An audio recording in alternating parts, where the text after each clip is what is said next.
ఇలా కాంప్రమైజ్ అయితే case close. Case కాదురా, నువ్వు క్లోజ్.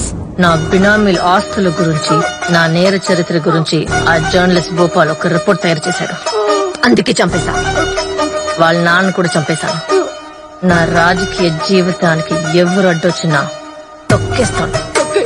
ఎవరు కాంప్రమైజ్ అవ్వాలో నేను చెప్తాను. వెళ్ళి ఆ సాక్షులు పంపించు.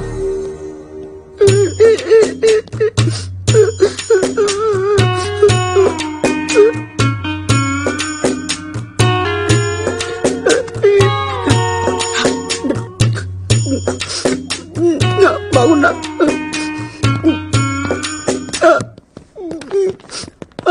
Hey what happen bro? Nothing, everything compromise, all okay. Okay super bro. అయితే ఇప్పుడు ఆమె జైలుకి వెళ్ళడానికి ఒప్పుకున్నట్టేనా? ఒప్పేసుకున్నట్టే. కాకపోతే ఆవిడ జైలుకి వెళ్లే ముందు మిమ్మల్ని అందరినీ ఒకసారి పలకరిస్తున్నట్ట. పైకి వెళ్ళండి.